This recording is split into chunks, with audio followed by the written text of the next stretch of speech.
Pollution पे आती हूँ, सबसे अहम मुद्दा है जो अभी रिसेंट जो आपका किया था, वो जो स्टोरी है कि ये vehicle ban on end of life, ये वाली जो रिपोर्ट आई है, इसके मुताबिक आपकी एक चिट्ठी है commission for air quality management. आप कहते हैं कि हमारे पास इतने कैमराज नहीं हैं कि हम व्हीकल्स को ट्रैक कर पाएं कि ये व्हीकल बैन करना चाहिए या नहीं करना चाहिए। हाँ, इसके बारे में बताइए। आपने चिट्ठी लिखी, क्या हुआ? मैं बताता हूँ क्या। पहले थोड़ा आप इसको बेसिक में आपको बताना चाहता हूँ जी।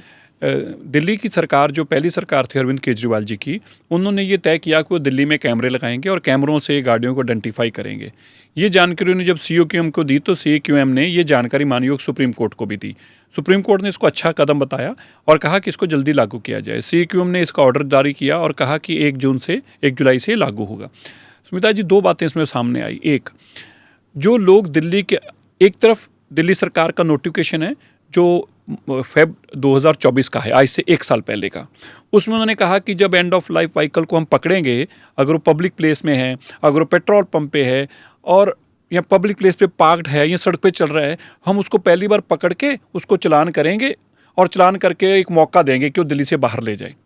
कॉन्ट्ररी टू जो उन्होंने 2024 में नोटिफिकेशन जारी किया, रूल्स जारी किए, उसके बाद उन्होंने 2025 में ये कर दिया कि हम कैमरा लगाएंगे और वहीं पकड़ लेंगे। अब बताइए, उस रूल को माना जाए जिसमें उन्होंने कहा था कि एक बार चलान करेंगे और आपको मौका देंगे दिल्ली से बाहर जाने का, या वो बिना उसके मौके के ही उनको पकड़ लिया जाए। और फिर जो उन्होंने कैमरे लगाए, मुझे तो लगता है कि उसमें भी बेईमानी है। जैसे शराब में बेईमानी, तो खत्म हो गया ना, वो उनकी सरकार तो गई। नहीं, मैं बताता हूँ क्या।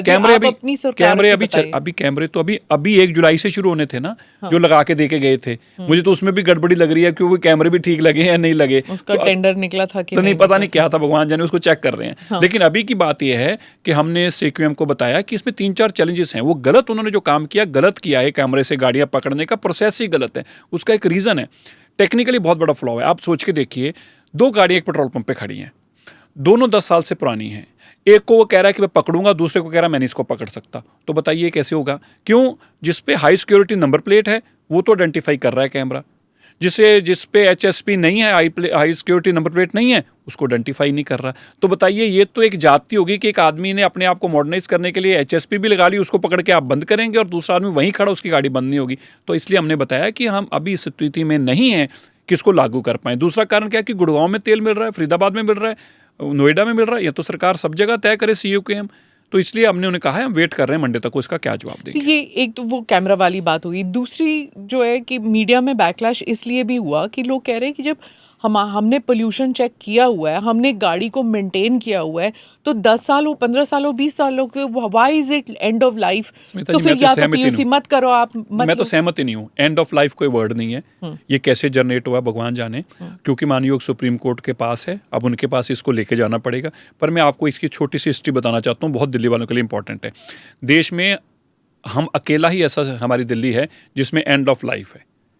और पहली बात आप सोचिए कि दुनिया की एक रीत तोड़ दी। जो एंड ऑफ लाइफ कैसे हो सकता है? 10 साल 15 साल आप तय कैसे कर सकते हैं? जिसने जिस मैन्युफैक्चरिंग किया या तो वो तय करके बताता। और अगर एंड ऑफ लाइफ दिल्ली में है, जैसे आप गाड़ी दिल्ली से बाहर लेके गए तो उसकी एंड ऑफ लाइफ फिर नॉर्मल हो गया, वो नॉर्मल गाड़ी बन गई। ऐसे कैसे हो सकता है? विंटेज कारों का तो कंसेप्ट ही इसका मतलब खत्म हो जाएगा, कभी विंटेज गाड़ी ही नहीं होगी किसी के पास।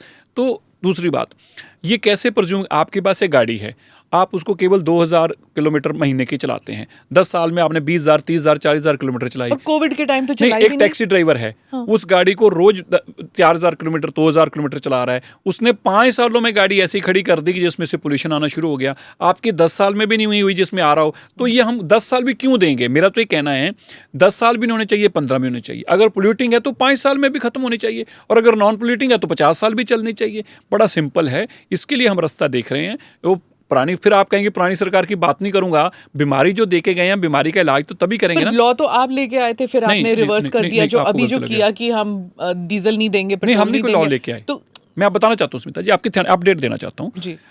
ये COQM ने ऑर्डर भेजा है, जो गवर्नमेंट ने, COQM अथॉरिटी ने, हमारा कोई ऑर्डर नहीं है।